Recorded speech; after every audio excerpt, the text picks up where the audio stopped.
Hear ye, hear ye. Rumor has it that the Red Sox have their eyes on a couple big bats for the lineup this offseason. Just a couple guys who can hit a baseball over those mountains. No big deal. We'll tell you who. Coming up next.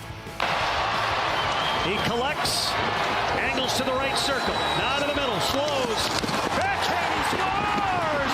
What a crafty move that was! He's going to come in on that offside like most players like to. Get to the middle, give yourself some options. Nice win for the Bruins in extra time against the Red Wings. We'll see if they can sweep that home-and-home set with Detroit. We've also got a pretty big football game coming up tonight. Can the Patriots reclaim the top spot in the NFL? They will host the Giants tonight. We'll preview it with Ed Valentine from Big Blue View. Stay tuned. Boston has entered the chat. Begins right now. Patriots game day! Patriots game day! Woo! Welcome in. Boston has entered the chat here inside our Salem 5 studios on a Patriots game day. Just to review. Sometimes I feel like I'm a prop for you. I feel the same way about me, too. Scary. Adam, I know. Clap. I know. Clap. Don't make me look dumb. Clap. Dance, Adam. Pull that string. With Adam Kaufman. We're just a couple guys early in the morning who are caffeinated and like to have fun. What am I, a clown to you? Neither one. What funny like how? What do you mean funny? I'm here to amuse you. We were both up late last night. We're delirious after watching that. That was a great game. It was a really fun game. That was a great game. Unfortunate that 2-point conversion didn't go for Washington at the end. We'd be painting this thing all differently. Patriots, they'd still have the best record in the NFL. That's right. And be able to only add to that tonight against the Giants. Instead, you know what? Whatever. They needed a little motivation for win number 10. That's right. Go out. Take it back. Yeah. Take it back. Take go it back. 11-2 right into the bye week. Leapfrog the Broncos. Go in the bye week. 10 wins in a row, which is just nuts to say. Come out of that. And we got a Super Bowl to go win, baby. So Is it weird, by the way? We don't have time for this. We'll do this another time. But every time I watch the Broncos, and that defense is exceptional, don't get me wrong, but the offense is so generally underwhelming that this team does not scare me at all. Well, I agree. I wouldn't want to play them there. Right. I want them here. Yeah. And by the way, that's not, I think we're saying the same thing. That's not to say you can't go to Denver and beat them. Patriots are 6-0 on the road this year. That's right. I would just prefer them to come here because you're not wrong. And by the way, as good as that defense is, the Broncos I'm talking about, if you get to the end of the game and it's a play here or a play there to be made for either quarterback, I like our guy. I like Drake May to make those plays over a Bo Nix. Well, and by the way, the defending champion Eagles just lost at home against the Bears on Black Friday as 7-point favorites. That's right. The Ravens, who people still want to celebrate even though they're not in the playoff picture right now, as 7-point favorites against the Bengals at home on Thanksgiving. Chiefs were favored, lost. Chiefs were marginal favorites in Dallas, but I mean, the Rams. The NFC, or at least they were for a minute, the NFC leading Rams lose as 10-point favorites in Carolina. I say all of that simply to say there is no juggernaut in the NFL this year. Parity like we have never seen before. That's right. This league, as Week 14 is on the horizon, is wide the hell open, Travis. So we'll preview tonight's game coming up in this fine program, but we start here. Let's play ball for the Red Sox offseason because the rumor mill, of course, it's heating up. Of course it is. Alex Spear, our guy. After all. Of course. Alex Spear, our guy, wrote an article this weekend. Check this out. I want to read you a couple quotes here. The Sox want to add a top position player this offseason, whether through a reunion with third baseman Alex Bregman or another bat. How about this name? Such as first baseman Pete Alonso. Even assuming they do so, multiple sources suggest they're open to adding an additional complementary position player. Okay, one intriguing possibility. Here's another name. Didn't see this one coming. Switch-hitting infielder Jorge Polanco, who slashed his strikeout rate from 30% in 2024 to 16% in 2025. You can see his numbers there, 26 homers, a little pop in the bat there. 32 years old, he played second base and third for the Mariners, but he's open to adding first to add to his versatility. So everywhere on the infield there for Polanco. And of course, this has the internet going nuts. Polanco plus Alonso, that's pretty damn good. This according to Luke Whitehouse. Meyer at third is a plus defensively too because you lose Bregman's glove, you'd add power without losing defense. So, okay, some fans seeing it here. This is from Pine Oak. Good player, more of a last piece type addition. He's talking about Polanco here. Sox need to address some bigger issues first. I would agree there, but I like Polanco's name being thrown in there. That's a veteran guy who's been there, done that, been around in this league, can play everywhere on the infield. And I do get this. You and I were talking about this earlier. He's played short. He's played second. He's played third. I mean, first base. He has one career game at first base. He has one career game as a defensive replacement. But in theory, first base is easier, I'm using air quotes, than those other positions on the infield. So I would have confidence that he can pick it up. I'm done with the experiments. You know, like, give me a first base. Well, give me Pete Alonso. That was why everybody got so excited about adding Nathaniel Lowe last year. Yeah, that's right. He's a real first baseman. He's an actual first baseman. And he played well. And I'm not saying Polanco can't do it, to your point. Sure. He's been around for 12 years, though.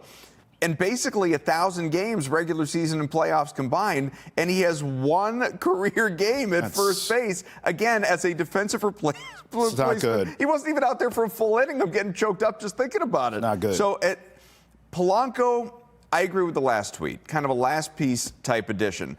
There's certainly some pop in the bat. Yeah. You know, we've seen him go double figures in homers each of the last handful of seasons. He had 26 last year for Seattle. He played well for the Mariners 78. in the playoffs. I was betting on them, He so did. I remember. But, you know, it's been almost a decade since he was a, all-star pseudo MVP candidate. Generally speaking, throughout his career, the guy is a slightly above average player. He's not a Pete Alonso. He's not a Kyle Schwarber. He's not someone that you're going to get excited over the moon about. He's a guy that could come in and conceivably help. Role player. Role player. Yep. Exactly. It's just, I go back to what we were reading there, what you were reading from Alex Spear, and this sentence off the top. The Sox want to add a top position player this offseason, whether through a reunion with third baseman Alex Bregman or another bat such as first baseman Pete Alonso.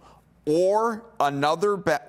Or. Right. Why or? And. Why or? And. It should be and. You're the Red Sox. You have the ability to spend. When the Red Sox bring back Alex Bregman. Yes. When the Red Sox add Kyle Schwarber or Pete Alonso. You don't need both of those guys. That's right. But one of the, I'll be the one sitting here in my chair with a cigar in hand. Yeah. Please go out and do this. You are the Boston Red Sox. Yeah, the money. You are a major market team. In 2025, according to SpotTrack, of course, an elite website when it comes to tracking salary data across sports, not just baseball, the Red Sox had the 12th highest total payroll in baseball at $204 million. 12th highest? Behind the Dodgers, Mets, Yankees, Phillies, Blue Jays, Astros, Rangers, Padres, Braves, Cubs, Angels? Wow. The Angels spent more than you? They're still 6 of those 11 teams were playoff teams, and I reckon, seriously, all that deferred money. I realize spending money doesn't automatically mean you're a playoff team. I get it. Again, all those teams on that list except the Angels did. Well, 6 of 11 made the playoffs, and the Red Sox were a playoff team. It's pretty good odds. Fine, let's call it 7 of 12. It's pretty good odds. It's better than 50%. The thing is, it's just been the Red Sox going back to, they hadn't spent $200+ million in a year since 2022, which is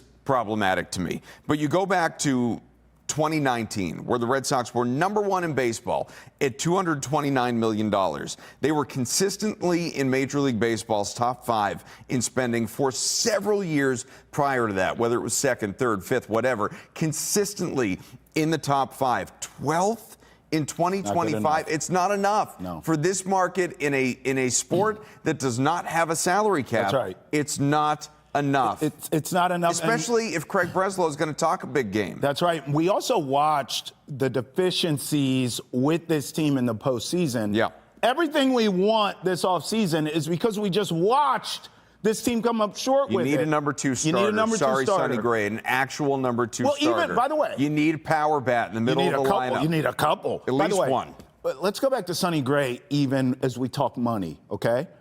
If he is your number 2, for the sake of this conversation, you even got him at a bargain in terms of what number 2 pitchers actually cost in this league. I've said this to you before, you basically swapped out Sonny Gray and Lucas Giolito. Yes, which is an upgrade. Because Maybe. Giolito, I don't think it's a maybe.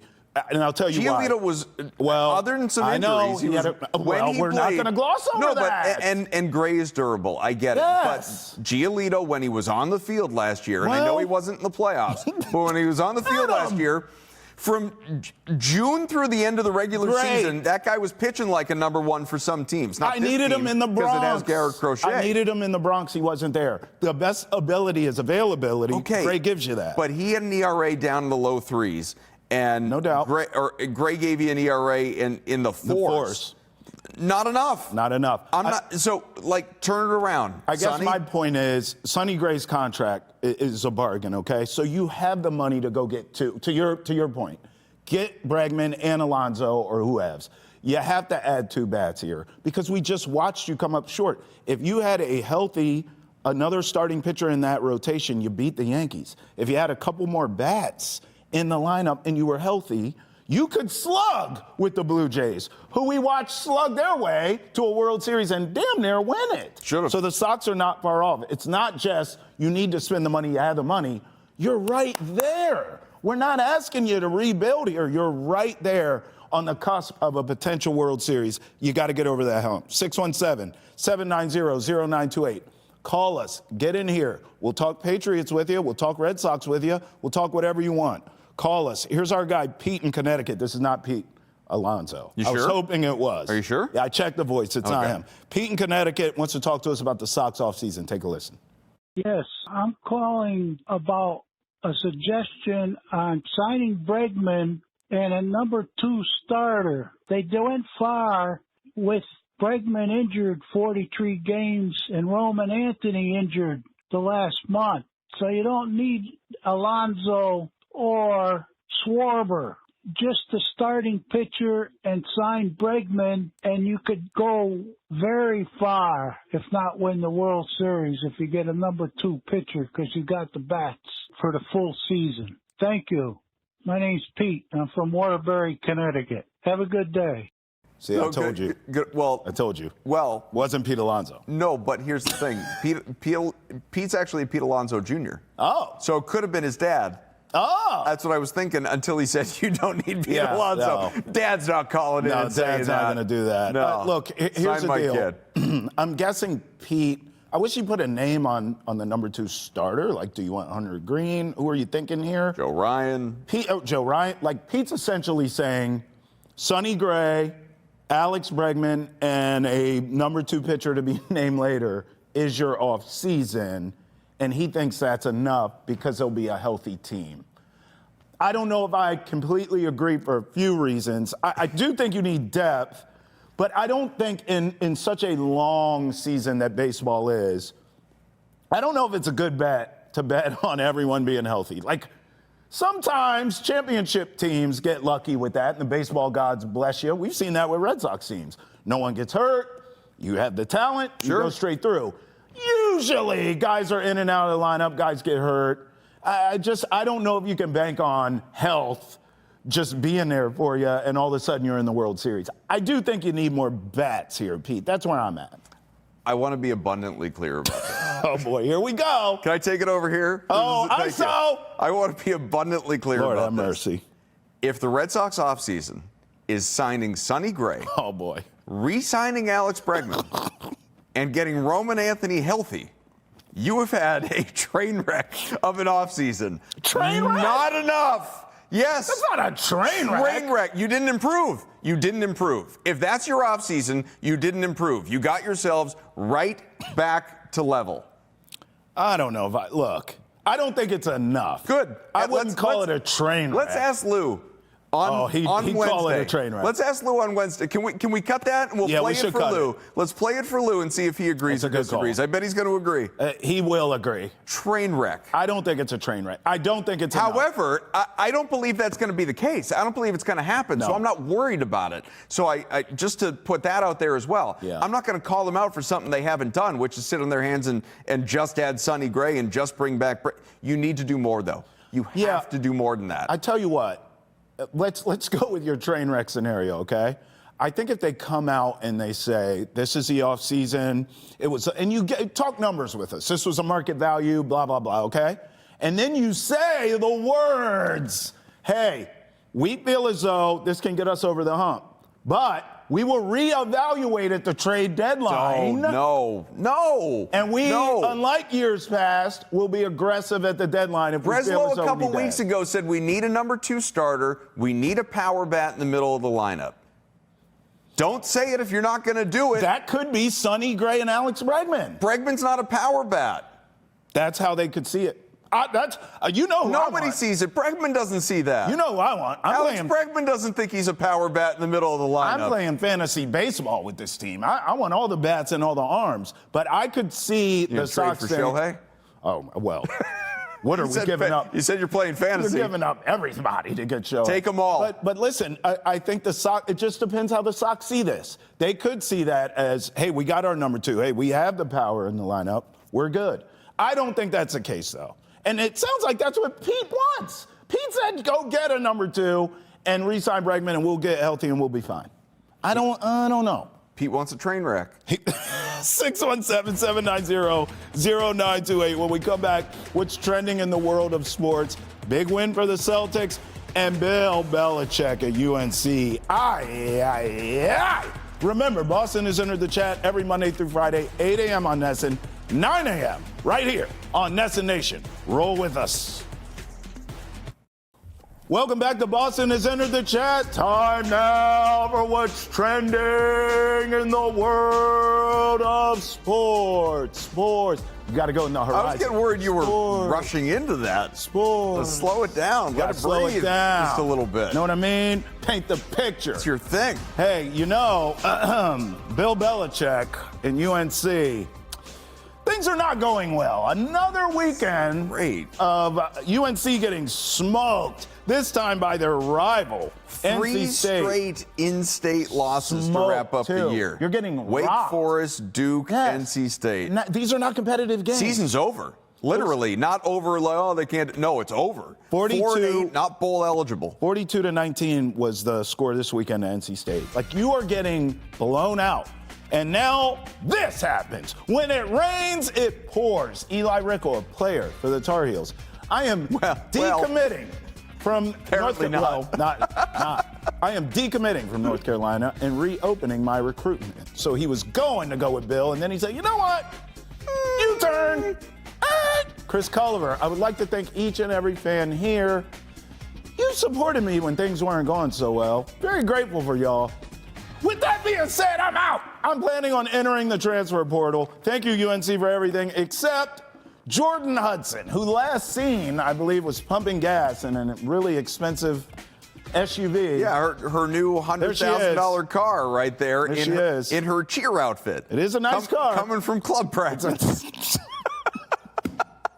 Some orange slices and juice boxes. I'm sorry. I don't want to do like the ageism thing and the basically 50-year gap between them. And like, it's not like Bill's the only man in his 70s who has gone down this road. But like, does Bill cut the crust off of all of her PBJs? When I see her walking around like that, pumping gas, I am embarrassed on his behalf. This is tough. It's tough. This is tough. Okay, so this is a tough look. Let's have this combo. There's a reason that Jordan and Bill's son Steven's wife allegedly are ignoring one another. Let's have this combo. Does he get fired? And this is. Look, I don't think so. Not yet. I get the buyout. I get the public whatever it looks like. I get it. But here's why I'm bringing this up. Other than the losing, what do they do well? So you and I mean, we've been covering this stuff forever. Generally speaking, when you have a new head coach, even if you're losing games, sometimes that's baked in because it takes them a while. And Bill has talked about that himself. It takes a while. Yeah. Okay, we're going to lose. You look for signs of encouragement. Thank you. And that's where I'm going. Where are those signs?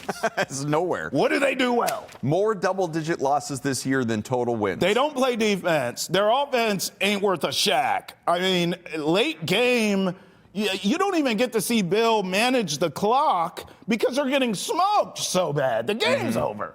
So it's just, I don't know what they do well. Now you have kids leaving I think you got to rip the Band-Aid off this and just pay out. I mean, we see LSU gave Brian Kelly what? $100 million damn near. They gave him 50-something mil. Yeah. James Franklin. Sure. A lot of these coaches, you get paid to get the hell out of Dodge. I think Bill's should be on this list. Maybe they stick with him. I don't think they should. What have you seen where he can stay? He shouldn't even the Jordan stuff is a distraction. Well, all of it. Go back to even before the season started, right? That disastrous CBS interview. And along the way, obviously, the cancellation of the Hulu documentary they were going to do. All the stuff in the tabloids, the Pablo Torre podcast. Jordan Hudson as recently as last week saying that she is going to sue Torre for all of this stuff and the way that she's been portrayed and defamed, and the curt statements like 3 weeks into the season from both Belichick and I think the chancellor at UNC talking about how they're going forward and ignore the noise basically and all of that. You're right. Get rid of him. I'm not going to sit here and say they shouldn't fire him because I do think it's on the table. Do I think it's going to happen, though? Ultimately, I don't. Why? Because they've gone down this road, and it would be easy, maybe not financially, although really in the bigger picture it still would. They got tons of money. They're not a football school. They're a basketball school, but there's no absence of cash there. Hell, boosters, NIL people, like they would step in and front the cash themselves. Just get rid of this guy, please. Just eliminate this distraction. Can we get back? We haven't missed a bowl since 2018, and now all of a sudden, year one of Belichick, this is what it looks like. They've regressed, Adam. But here's where I come back to.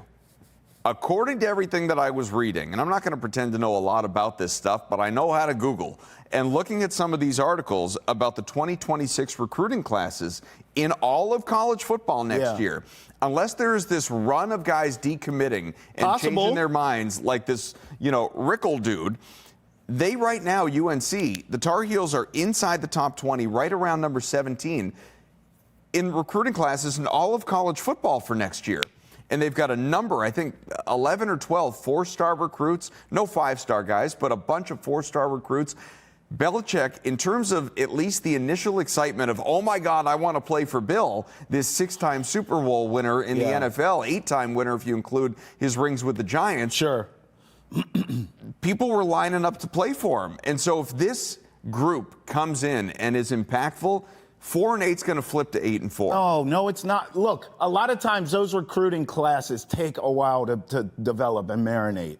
Nowadays, it's about transfer portal, and it's about 5-star guys who can come in and help. Sure. If you're a kid looking for somewhere to go, I'm not going to that Shaq show in Chapel Hill with this guy. Are you kidding me? His girlfriend's younger than me, and I'm going to go there, and they stink, and I'm not so sure he can coach. It looks like he's lost his fastball. I'm not transferring there. I might transfer out of there.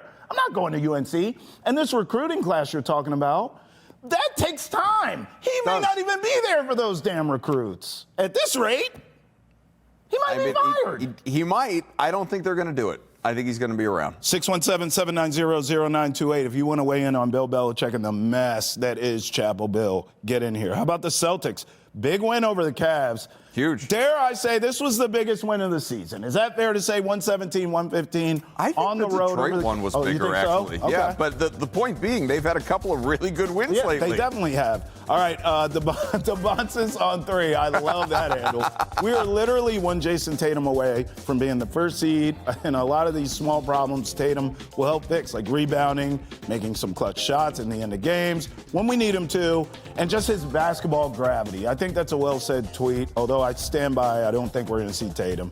Fritz tweets, in the 20th game of the season, the Celtics finally shot more free throws than their opponents in the game. Thanks, refs, for calling fouls when opponents blatantly grab the arms and hug Celtics players. I mean, look, it was an impressive win. Pritchard had 42 points. I think he's still hitting shots. He was in his awesome. sleep. Pro and Pritchard, baby. Jaylen Brown, triple-double, getting everything done there. I know you're someone who has felt as though Tatum is coming back at some point this season. Yes. Do you agree with that tweet that this kind of win and how they've been playing lately illustrates how he can help you when he comes back right away? look, we don't know when he's coming back, if he comes back, and we don't know what he's going to look like if he comes back. That's right. And so, look, if you're getting the Jason Tatum that we all know and love that we saw right before that injury in New York, then sure, the East is wide open. You could go on a run. You are a Jason Tatum away from being capable of capturing the Eastern Conference through a playoff run. Absolutely. Despite the lack of depth that we've seen here, obviously, in recent years with everybody traded away or sent out packing. The Celtics have enough young guys, enough promising players, inconsistent, don't get me wrong, but enough promising players that you are capable of making things interesting in the East. Are you better in the Thunder or the Nuggets, some of these teams in the West? No, I'm not saying that. I'm not even saying you're definitively better than everybody in the East. But I promise you those playoff series would be competitive, and the Celtics would absolutely have a chance to win them. And I think you're starting to see, in terms of the rotation, Mazzulla make some of these tweaks. Again, beating the Pistons, ending their 13-game winning streak, winning in Cleveland. And neither team, before I hear all the Jared Allen didn't play or this guy didn't play, well, guess what? The Celtics weren't at full strength. Two of their starters didn't play. That's right. No Derek White, no Nimi Keita. That's right. And absent those guys, Joe Mazzulla basically handled this like a playoff game. And what I mean by that is he essentially rolled 8 deep. It was Brown, Pritchard, Walsh, Tillman, Hauser, Simons, Shireman, Minot, and occasionally sprinkled in Gonzalez and Williams. Luka Garza didn't play, Chris Boucher didn't play, and these are just coaches' decisions. And I know you would have gone deeper had you had White, had you had Keita. Sure. But Mazzulla was tightening things up and riding hot hands. And like you said, 4th career triple-double for Jaylen Brown, who honestly wasn't even that great. Like, in terms of, he didn't shoot well. He was 3 of 13, and he quickly realized it, and it was like, wait a minute, Pritchard can't miss right now. I'm going to rack up assists. I'm going to go collect some rebounds because we don't have Keita. Plays defense, so too. He had a great game. He just didn't do it in the way that he typically does it, where he's out there flirting with 40 points or something like that. And so it was just a strut. Like, even Jordan Walsh doing what he was doing offensively and continuing to be a legitimate member of this starting group. The Celtics, that was a damn impressive win. It was a really impressive win out there for Boston. But you're 11-9. Yeah. So you're kind of treading water in a lot of ways, hanging out in that play-in tournament purgatory vicinity until you get Tatum back. Right now, they're in the 8th seed, and it feels about right for these Celtics. When we come back, we'll talk about the Bruins, who are not struggling at all. I mean, they're right now at the top of the Eastern Conference if you look at the standings. We'll break it down next with the Bruins. Roll with us here on Boston Has Entered the Chat.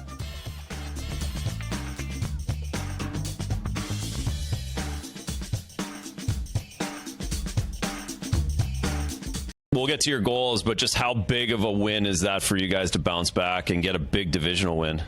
It's huge. We knew they were going to kind of come out hard in the third, and they did. And, we tried to stick to our game plan, and, special teams kind of took care of both ends. But, big character win. Sway stood in his head, and Mitzi had a nice goal to finish it. Razor and Morgan Geekie back here. Boston has entered the chat live in our Salem 5 studios. And the Bees, Trav, I don't want to say keep on winning because they're alternating wins and losses over the last half dozen games. But the bigger picture, especially compared to preseason expectations, what the hell? They keep on winning. You want to look at this board right here. Beautiful and if you're board. Examining the Atlantic Division standings coming into the season, you'd be thinking, all right, where are the Bruins? Here we go, Greg. Let's just start at the bottom and count up, right? Yeah. Oh, wait a minute. No, they're all the way up there. Boston Bruins at 15-12. Yeah, that looks pretty good. Just a couple points back of that top team, the Tampa Bay Lightning. And, in fairness, Bruins have played a couple more games. Yes. Schedule's slowing down, though. They're in a stretch now. I think it's 4 games in 15 days. So teams are going to catch up a little bit. And we'll see if the Bruins can take advantage of where they are. They need rest. They've been playing helter-skelter here. By the way, while we have this beautiful board up, there's a couple teams here that we know eventually they're coming. And I've been talking to you about this. You have. This team needs to continue to win in the Bruins because there's a couple down here. And we all know it, okay? Florida Panthers, your champs. And look, before we make fun of them when the playoffs show up, let's give the Maple Leafs some credit for the regular season. That's what they are. So these guys will figure it out, and they're going to come up. And then, obviously, you have good teams in here. So Bruins just need to kind of keep doing what they're doing. And this is, look, Sturm and the rest of the group told you in the offseason, we're going to be a tough out for everyone. We're going to be piss and vinegar. We're going to be a bloody nose for everyone we play. So far, so true. The X factor to me, because I know you're going to talk geeky as you should, is Jeremy Swayman.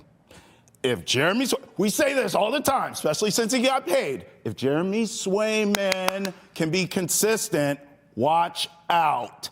And we're seeing it now. I believe what we're seeing, not only from Geekie, which I know you're going, but from Jeremy Swayman is sustainable. Here come the Bruins. Well, right now you are getting consistency out of Jeremy Swayman. He went 8-2 in November with a save percentage up around 94. That's what I'm saying. He didn't allow more than 3 goals in a single one of those games. You're a different team if he can be consistent standing on his head. You are a different team, and you're a legit contender. The offense, obviously, especially guys have been in and out of the lineup. We've talked about it. Like Victor Arvidsson remains out. Elias Lindholm just got back. Casey Middlestad just got back. These guys had extended absences. Now David Pastrnak is day-to-day. Just this shootout win against the Red Wings, now you've got them to finish up the home-and-home, obviously, against Detroit, in Detroit. But Geekie just continues to be the stabilizing force. This guy is sitting here at, as you saw the graphic before, 20 goals. That's crazy. Tied for the NHL lead. And it is crazy, and it feels crazy. And I just want to... I want to sort of think about Morgan Geekie in the bigger picture right now, okay? Right. Because Geekie, remember, he's a young guy. He's 27 years old. So, he's just entering his prime years. This could be the beginning of something incredible here in Boston, and hopefully it is.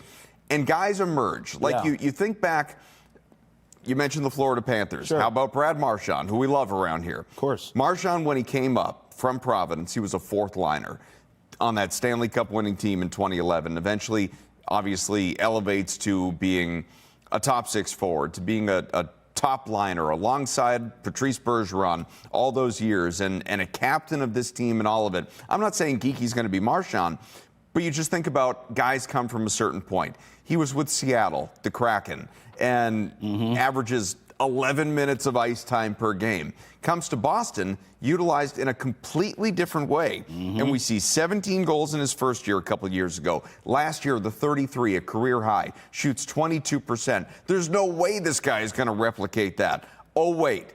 20 goals in 27 games right now. He's shooting 29%, Travis, which is the best in the NHL right now. It's absurd what this guy is doing. We missed the boat on him because we were all talking, can he run it back? Is it sustainable? Sure. Can he reach this again? He's better. By the way, I remember talking on this very air when he signed that, was it 6-year, 33 M's? And I remember people saying, well, you had to pay him because of the market, but you don't know what you're getting with him.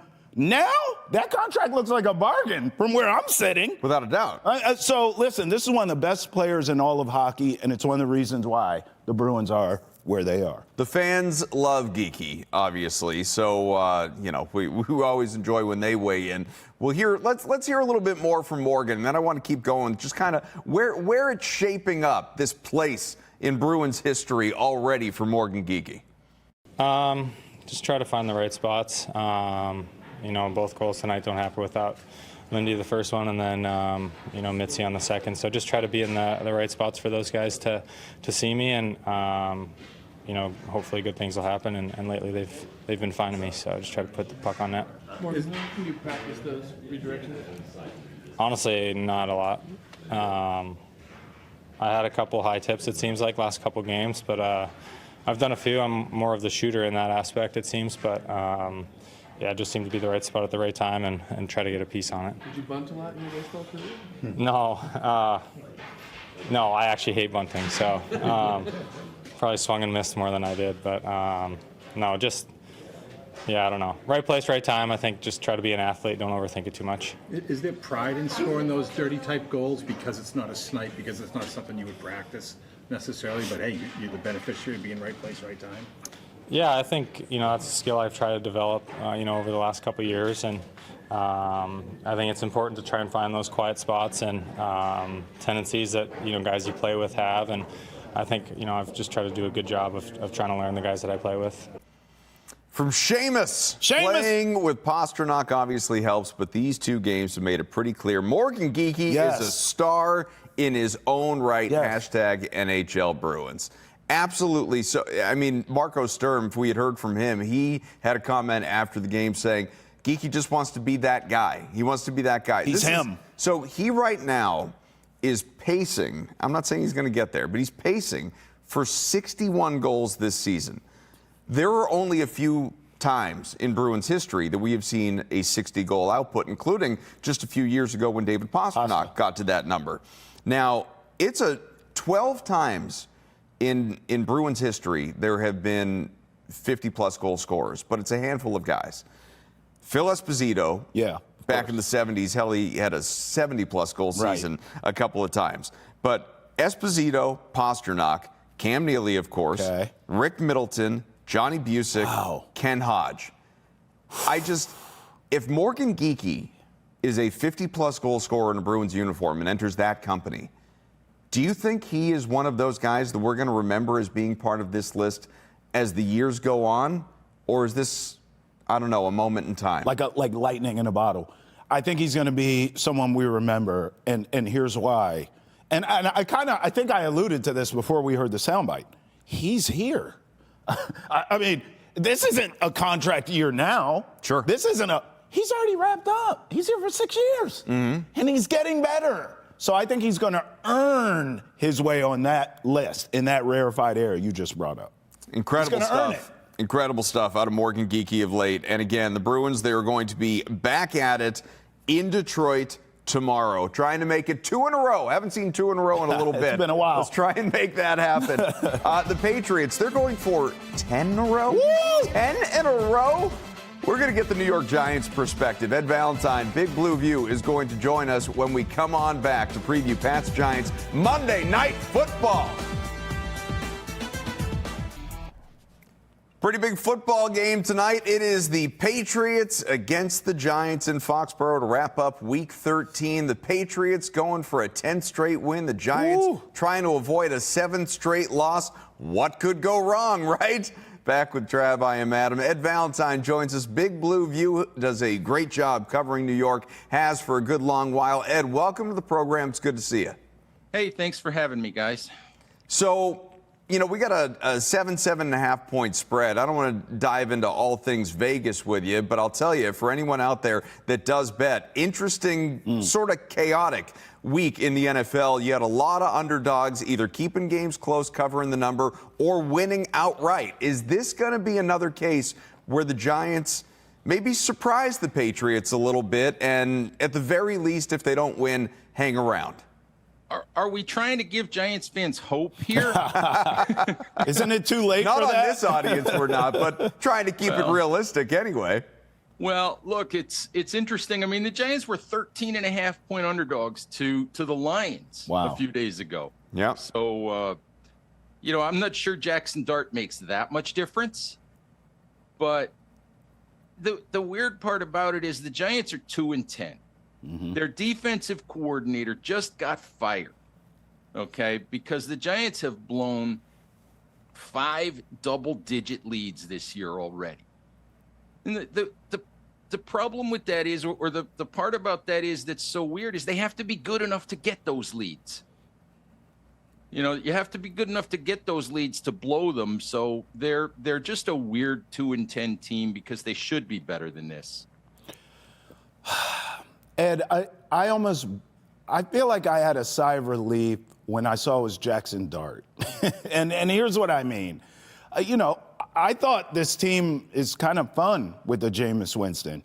I know Russell Wilson hasn't worked out towards the end of his career, but it's still Russell Wilson, right? It's a veteran guy that could beat you any given Sunday or Monday in this case. So when it was Jackson Dart, when they announced he's starting, I thought, good for the Patriots. Am I reading this wrong? This team looks better with Jameis under center. I had the exact same feeling. I'm so glad you asked this question. I mean, is this an advantage for the Patriots to see Jackson Dart tonight, or does it even matter at this stage who plays quarterback for this crappy Giants team? Well, I will answer that this way. I think Giants fans who can get past the concussion issue and oh my God, he had a concussion, they should shut him down until next year. Which is nonsense. Okay. Giants fans who can get past that are happy to see Jackson Dart playing. All right. Jackson Dart has been really, really good so far this year. Now, there's always the sooner or later he's going to have one of those rookie games. I don't think he's going to go Max Brosmer, all right? But sooner or later he's going to have one of those 8 for 25, 3 interception rookie games. But he hasn't had one of those yet. He's been really good. He's provided a lot of energy. And we talk about Jameis Winston with energy, and Jameis was fantastic. All right, but Mike Kafka is an interim head coach, and if Mike Kafka is going to get a fair shot at getting the long-term gig as head coach, I think we have to see him with Jackson Dart without Brian Daboll as an intermediary. I think, Jackson Dart brings an element with his legs. He's he can make plays, moving around in the pocket. He's been better, I think, than anybody would have expected. But like I said, sooner or later he's going to have one of those rookie games, and we'll see if it's tonight. Yeah, I'm just really interested in the offensive philosophies for both of these teams tonight because, again, strengths and weaknesses, when you consider them, like on the Giants side, for instance, there's going to be a lot of pressure on Dart, in large part because the Patriots are so stout against the run. And so for Tracy, for Singletary, it's not going to be a great opportunity. Conversely, Drake may not have to do as much because the Giants are woeful against the run. So this could be a Henderson-Stevenson kind of game in prime time. How do you think this plays out in that regard, the run game on both sides? Well, it's really interesting. I'll talk about the Giants' offense first. Their offensive line has been a problem for a decade now. But the offensive line has been better than people want to give it credit for this year. But it's been better mostly in pass protection. It's been a really good pass protecting offensive line. To Mike Kafka's credit, when it comes to the run game, they don't blow anybody off the ball as an offensive line. To his credit, what he's done is he has really schemed the run game. In the last few weeks, they've been pretty good with the run game. They'll try inside zone, and if that doesn't work, they'll try something else. They'll try different blocking schemes. They'll try with the tight end in the backfield as a lead blocker. To his credit, I don't think he'll give up on the run. I think what you'll see is him sort of probe to find something that's functional to give Dart a chance, not to have to throw the ball 45 or 50 times, because that's not a recipe for success. On the defensive side of the ball, that lack of ability to stop the run is the biggest reason Shane Bowen got fired last week. It really is. They have better talent than they've displayed on the defensive side of the ball. They have far better talent. They have Dexter Lawrence, who, albeit he'll be limited tonight with an elbow injury, and he has not had a great year. They have Brian Burns having the best year of his career. They have Abdul Carter. They won't have Kayvon Thibodeau. They'll get Paulson Adebo, who's a good cornerback, back tonight. But they have made the same fundamental mistakes all year long in terms of run defense. Not properly setting the edge. Not properly fitting gaps, from the linebacker level. Not tackling incredibly well in the secondary. They've been making those mistakes since week 1 or week 2, and they never got corrected. They never got changed. So I think from a Giants perspective, Charlie Bullen, the interim defensive coordinator, you can't reinvent the wheel. You can't start over in week 13, but it's going to be interesting to see if they fundamentally play a little bit better tonight. Ed, I actually have a Patriots question for you, but now I want to follow up on something you said. The cupboard's not bare here with the Giants, particularly on the defensive end. I mean, you named all those players. I would almost look at that Giants head coaching gig as a gold mine for some damn body coming in there because you could coach them up, and then you got to figure out the offense. Who do you think's going to get that job? Would you make a Bill Belichick saying, I'm not interested, as if? Okay, please, Ed. And also, is his name Joe Shane? Like, how does the GM, how does he survive this? How in the hell does he not get fired? And then I'll ask you Patriots. This is my last Giants question. I'm sick of talking the Giants. Well, let me start with the Joe Shane part of that. All right. I don't know if he survives it, okay? Oh. I don't know, all right? He's still there right now. But look, if they go 2-15, if they don't win another game, I'm not sure that the argument that, well, they have more talent and than they've shown, and it's been the coaching staff's fault. I'm not sure that holds up anymore. And look, Joe has made his share of mistakes. I think every GM makes mistakes along the way. But we'll see what happens when we get to the end of the season. I'm not convinced that Joe gets to stay. I think he will get to stay. And I think in terms of pairing him with a head coach, if Joe's going to get to stay, I favor the idea of finding an experienced, quality head coach. And it's weird. Tonight is weird because I've written this at Big Blue View. I look at the Patriots as the template for what the Giants want to be a year from now. I think there's enough talent there that if they get the right head coach who can come in, and one of the problems with the Giants has been, in my view, lack of accountability. Okay, has been guys saying and doing things that should have been corrected. Okay, like Abdul Carter got sat down a couple of weeks ago by interim coach Mike Kafka, and he got sat down for missing a walkthrough. Okay, and the word that we've been getting is this has been a problem all year that wasn't addressed. Okay, and last year when Deontay Banks had some effort issues on the field, that wasn't addressed either. The defensive backs coach who tried to address it, who tried to confront Deontay Banks about it, got fired. The player didn't get held accountable. The coach got fired. And so you have an issue with the Giants where there's been a lack of accountability, a lack of standards, a lack of culture, if you want to use that word. Well, the Giants need their own they need their own version of Mike Vrabel. Okay, I'm glad you said that, Ed, because that's where I'm going for my last question to you. We got 2 minutes left. I was going to ask if you're surprised with the Patriots' success, but it sounds like you're so pro Vrabel. Did you see this coming, Ed?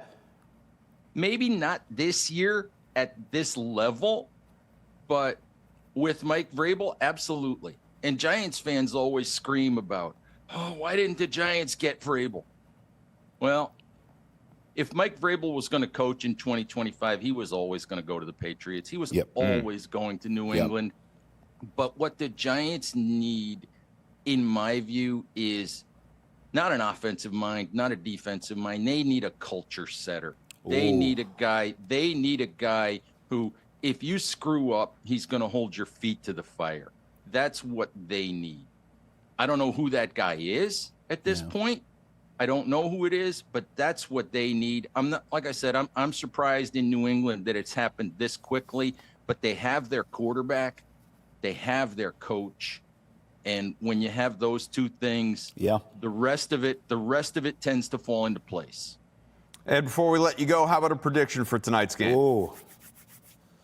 Oh, I cannot pick the Giants to win. I think I think in typical Giants fashion, they will put up a good show. They will make it a 7-point game, a 10-point game. They will make it something like that.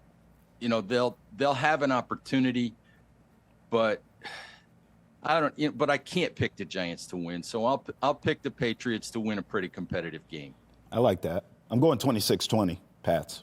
Could be another day the dogs barking. We'll see. Be a fun way to bookend Week 13. Ed Valentine, Big Blue View. Check him out there. Ed, thanks so much for hopping on the show. Hey, thanks for having me, guys. Appreciate it. Absolutely. He gets to stay in the comforts of How home about the Patriots? to watch that one. How about the Patriots? 10-2, so with the Broncos, Crab. But the Pats, if they can win tonight, that's the top spot not only in the AFC but in the NFL once again. That'd be 10 pretty in a good, row, huh? baby. 10 in a row. Go get Let's it. go get it. Don't fall into this trap game nonsense. We're going to continue on over on Nesson Nation. Much more. Boston has entered the chat to come. Bruins, Patriots, Red Sox get linked to some names. UNC. Is Bill Belichick's downfall on the way? And the Celtics. How about that impressive win in Cleveland? How about that? That was pretty good. Travis wants the Celtics to lose every single game. They got other ideas, don't they? I'll take the Patriots for first place, please, Alex. Vanna, Thank you. Vanna, come sit down. I know. Down, Vanna. I'm mixing What are all you the doing? shows up. I'm Vanna, but then it's Jeopardy. I don't know. Just win. 10 in a row. That's all that matters. All that matters. All right. It's going to be a lot of fun. Remember, catch us on Nesson 8 to 9, Monday to Friday, Nesson Nation 9 to 10 as well. Weekdays right here. Boston has entered the chat. We'll be right back over on Nesson Nation.